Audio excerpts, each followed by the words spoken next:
こんにちは、ハリケーンフットボールです。今回の教材は、ヨーロッパにおけるアジア人の移籍に関する動画です。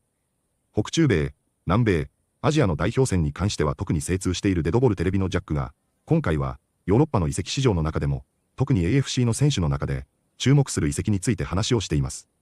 日本人が多いのはもちろんですが、動画自体が少し長かったので、日本人選手について話しているところをメインに切り取っています。三笘や久保といったところはまだ移籍とは言っていませんが、それでも日本人の移籍は着実にレベルアップしているのでしょうか。ジャックがどのように話しているのか、チェックしてみましょう。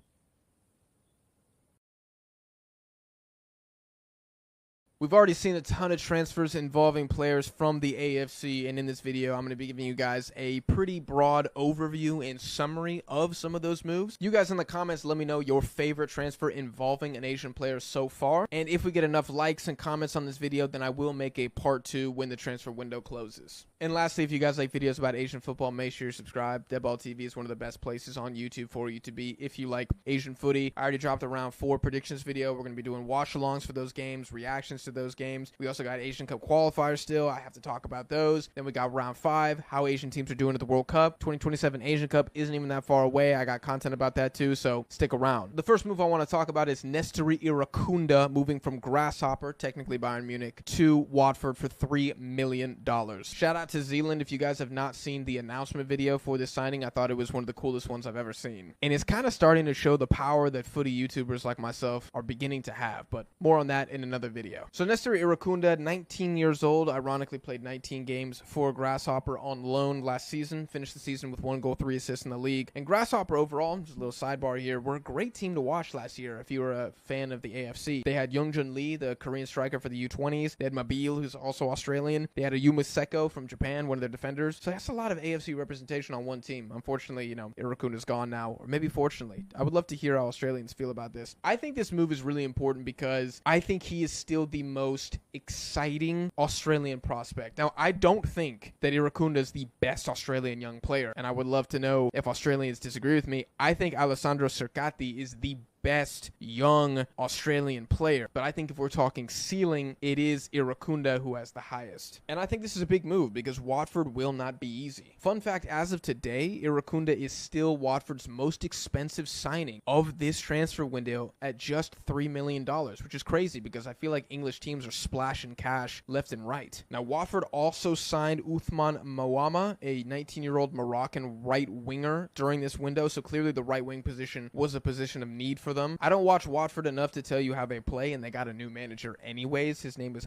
Paulo Pezzolano. He's an Uruguayan, and he's been saying that they want to be playing attacking football, very fast-paced and aggressive, so sounds like something Irakunda could contribute to. He's a very good progressor of the ball. I am excited to see what he can do, and I think that position is completely up for grabs. There's a lot of opportunity here. The money's not super expensive. It's not going to be crippling. I think it's a great transfer. Next up, let's talk about Kevin Dix joining Mönchengladbach on a free transfer. He's 28 years old. He was previously at FC Copenhagen for about 4 years, I want to say. I think this is a really, really big move. He plays mainly as a right back, but he also plays as a center back, and he plays as a left back, so really anywhere on the back line he can play. Dix fits in anywhere, basically. For me, there's also a storyline here of what happens to Ko Itakura, the Japanese center back, who is also on the team, because he's got plenty of transfer rumors that he's leaving this season, but nothing's been confirmed. If he stays, then I think Kevin Dix will likely play as a right back, and we could have 2 AFC players in a Bundesliga starting 11 in the back line of all places. Like, that's incredible. If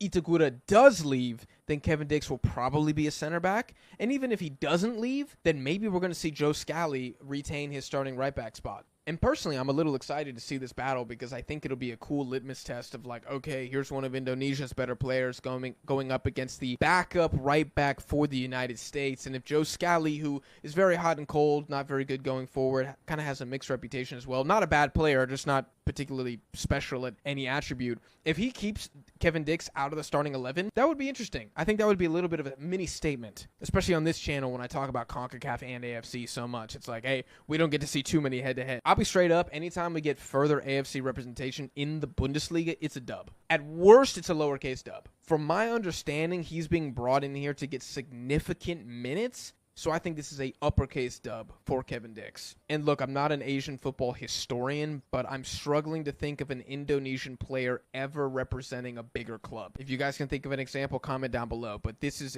potentially a historic move. Next up, we have Koto Takai, who joined Tottenham Hotspur on a $5 million move from Kawasaki Frontale. Now, for me, this isn't huge because he's 20 years old, or because he's Japanese, or because he's joining a Premier League team. It's huge because he's a defender. And if you guys are actual fans of Asian football, you know defense and goalkeeping is by far the weakest part of the Asian continent overall. The midfield, the forwards, Asia knows how to develop those types of players. But defenders, center backs in particular, is very rare. Now, a lot of that is due to size and the fact that Asians are just smaller than most other people on Earth. But even the ones that are big enough, that do, hit the genetic lottery, we don't see these moves. And so that's why I'm hyped, because I really do feel like we're in kind of a golden generation of Asian defenders. I might make a future video about that, so hit subscribe. Now, do I expect him to play at Spurs? Not really, but I think the fact that he's there so early in Europe is a positive, because I think absolute worst case, let's say disaster strikes Takai's career, he'll probably end up in Portugal, or he'll probably end up in Belgium, or something like that, or Sweden, like doomsday scenario. I don't think he's going to go back to the J-League. And this is a guy that's already getting minutes for the Japanese senior team. Which, again, you don't see a bunch of 20-year-old defenders get minutes for Japan. I would need to check back when Maya Yoshida and Nagatomo broke into the Samurai Blue. He's not a locked-in starter for Japan. He won't be a starter for Spurs. He'll probably play in the Cups, and, maybe he gets loaned out. This season, I think he just needs to be in this environment and get better in training. Next season, that's when I will say that he needs to start really getting minutes. Another transfer I want to talk about is Yuito Suzuki, who joined Freiburg for $10 million. He's a 23-year-old attacking midfielder for Japan, but he can also play on the wing. He's been at Brøndby in Denmark for the past 2 seasons, where he put up double-digit GA consecutive seasons. In fact, he had exactly 16 GA in back-to-back years, which is extremely impressive as a 21, 22-year-old. I really think that Suzuki would be getting more hype if Japan wasn't so stacked at the winger position and if Japan actually played with an attacking midfielder. But if you see how Japan play in their formation, most of the time they don't really have a true cam. Some people will say Daichi Kamada. Kamada doesn't even start most games. Typically their midfield is going to be Hidemasa Morita and Wataru Endo. They tend to play with 2 8s and a 6, although Kamada kind of is this weird hybrid. He's not like really a cam, but he's definitely not an 8. I don't know what he is. The point is that they don't play with an Akram Afif type player like Qatar use. They do not rely on a central creative player like that. If they did, then I think you would see him already be getting more minutes for the Samurai Blue, but I think he's got 2 caps regardless. I think this move is sick. Personally, I think this transfer is awesome. I love it. I think him possibly linking up with Risu Doan is awesome. Even if Risu Doan leaves, then you have a natural replacement right there. And he just happens to also be Japanese. I said it before, I'll say it again. Whenever an Asian player joins the Bundesliga, regardless of context, it is a dub. And this is a dub for Suzuki in Japan. The last move I want to talk about in this video is Koki Machida leaving Union Saint-Gilloise to join Hoffenheim for $5 million.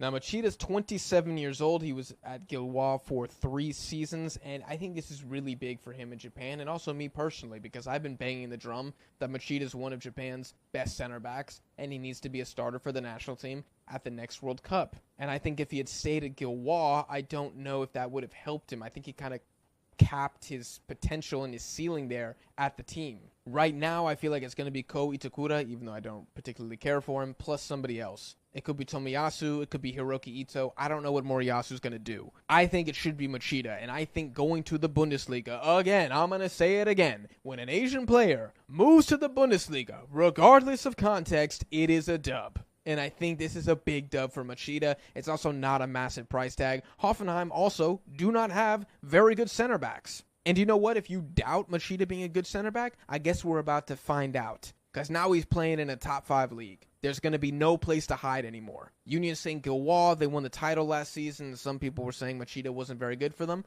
Well, let's see. Let's see how he does for Hoffenheim now.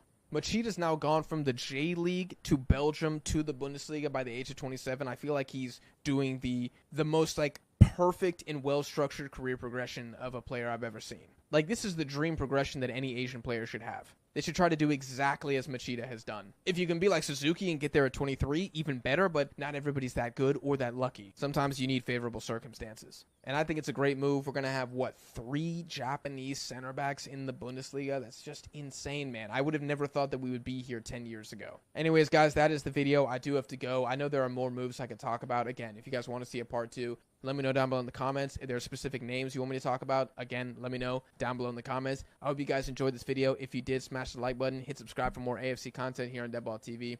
I appreciate you guys for watching, and I'll see y'all in the next one. 次は解説です。普段はなかなか面白い表現や便利な表現を多く使ってくれるジャックですが、今回は少し少なめでした。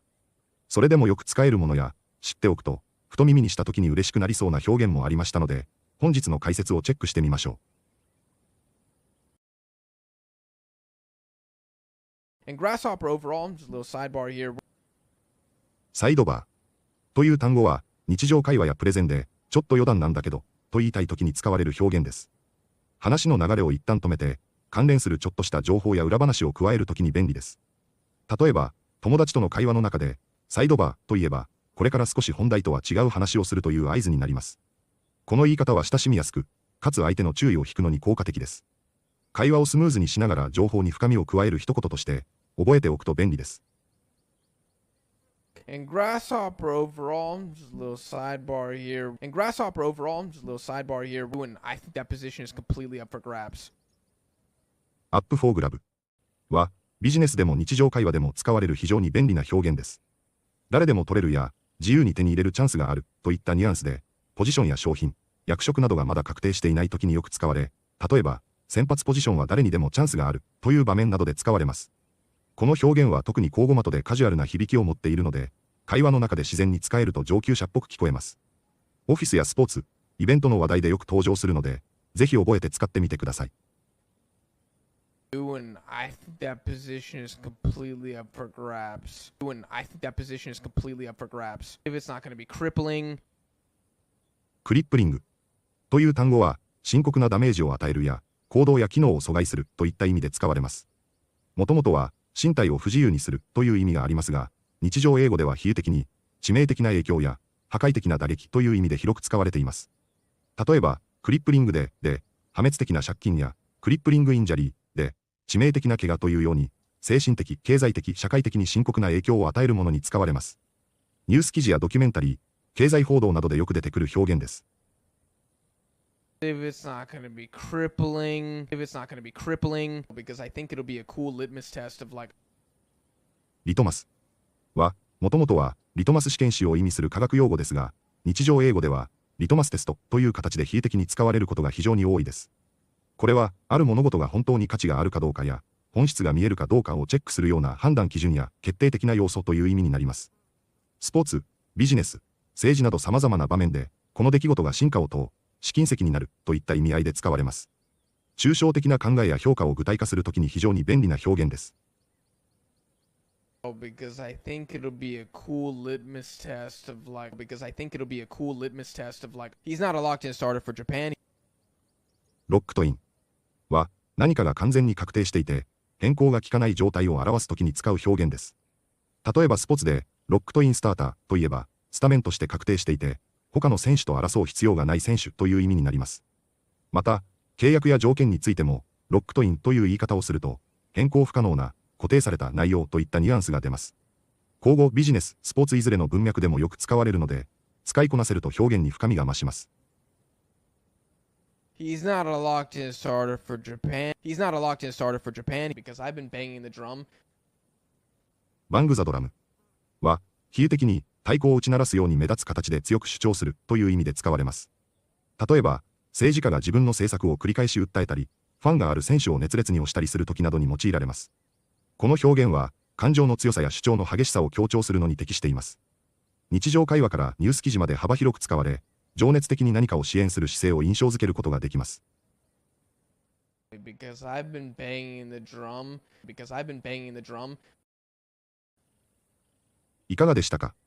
三笘薫や久保建英という目玉の移籍は今のところ実現していませんが、高井幸大の衝撃的な移籍をはじめ、鈴木唯人、町田浩樹、の移籍も、十分に注目すべき移籍だということは間違いないでしょう。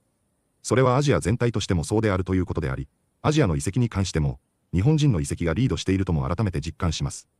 韓国人であれば、ユンドヨンのブライトン移籍や、パクスンスの入荷する移籍も、なかなか大きな移籍ですが、確かにディフェンダーでの移籍は、まだまだ多くないとも実感します。日本人プレイヤーはその中でも着実にステップアップし、ヨーロッパの5大リーグ以外からの移籍、5大リーグの中でも、さらにステップアップするような移籍、そして動画の話の通り、ディフェンダーの移籍も活発と言えるほどでしょう。ここではまだ触れられていませんでしたが、町のシュートの移籍も注目すべきものでしょうし、同案率も、フランクフルトへ個人合意が済んだと報道されており、中村敬斗も移籍の期待感が十分に高まっていますので、まだまだ移籍市場は最後まで目が離せません。前田大然も、羽田テレオも、森田秀正あたりも、本当は移籍してほしいところですが、このあたりも最後までちょっと期待しながら、明るいニュースを楽しみにしたいと思います。本日もご視聴いただきありがとうございました。またすぐにお会いしましょう。